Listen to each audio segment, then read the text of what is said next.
ब्रेकनंतर पाहूयात पुढची बातमी। शिंदे समितीला मुदतवाढ मिळाल्याबद्दल मराठा आंदोलक मनोज रांगेंनी सरकारचे अभिनंदन केले आहे, आभार मानलेले आहे। तर शिंदे समितीला मुदतवाढ दिली, आता मनुष्यबळ देखील द्या अशी मागणीच रांगे पाटलांनी केली आहे। तसंच ठरलेल्या 4ही मागण्या तातडीने लागू करा असंही रांगे म्हणतायत। येत्या 15 तारखेपासून साखळी उपोषण करायचं की नाही ते उद्या आंतरवालीमध्ये पत्रकार परिषद घेऊन जाहीर करणार असंही रांगेंनी सांगितलेलं आहे। तर दुसरीकडे उदय सामंत यांचा सल्ला मी ऐकलेला आहे असा टोलाही रांगे पाटलांनी उदय सामंतांना लगावलाय।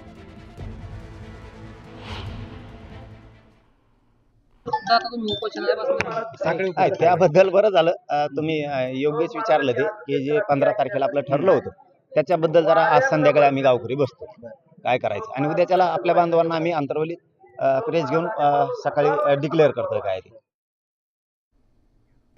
धाराशिवमध्ये न्यूज 18 लोकमतच्या बातमीचा इम्पॅक्ट पाहायला मिळाला आहे। पुरातत्व विभागानं पुन्हा एकदा तुळजाभवानी मंदिर आणि मंदिर गर्भगृहाची 3 पद्धतीने तपासणी केली आहे। राज्य सरकारच्या सूचनेनंतर बेरोस्कोपी चाचणीमधून मंदिरामध्ये वापरण्यात आलेल्या बांधकाम साहित्याची तपासणी करण्यात आली। तर क्ष किरण तंत्रज्ञानाच्या मदतीने गर्भगृह आणि शिखराच्या आतल्या भागातील तापलेले तिचं जे लपलेले तडे आहेत आणि नुकसान आहे ते समोर आलंय। तंत्रज्ञानाद्वारे मंदिराचा पाया आणि भूगर्भातील स्थितीची तपासणी करण्यात आली आहे। तिन्ही चाचण्यांचे अहवाल आल्यानंतरच मंदिर गाभारा आणि शिखराच्या दुरुस्तीबाबतचा निर्णय होणार आहे। 1993च्या भूकंपानंतर करण्यात आलेल्या शिखर बळकटीकरणामुळे अतिरिक्त भार निर्माण झाल्यानं तुळजाभवानी मंदिरातील शिळांना तडे गेल्याचं उघड झालंय।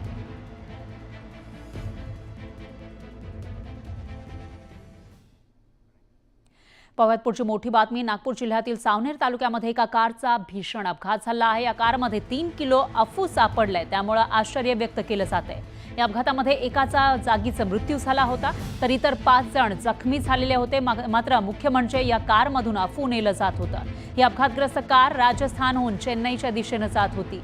या कारमध्ये 3 किलो अफू आलं कुठून याची तपासणी आता पोलीस करतायत।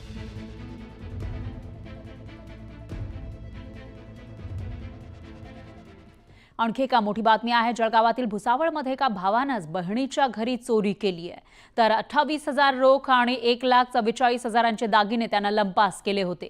सीसीटीव्ही फुटेजवरून पोलिसांना संशय आला, त्यामुळे अवघ्या 24 तासात या चोराला अटक झालेली आहे, ज्यानं आपल्या बहिणीच्या घरी दरोडा टाकला होता।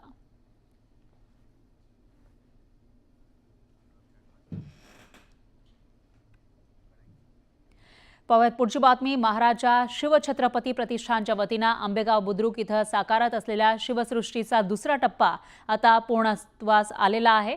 येत्या शिवजयंतीच्या दिवशी महाराष्ट्राचे मुख्यमंत्री फडणवीस यांच्या हस्ते या टप्प्याचं लोकार्पण होणार आहे। यावेळी राज्याचे उपमुख्यमंत्री एकनाथ शिंदे आणि अजित पवार सुद्धा उपस्थित असतील।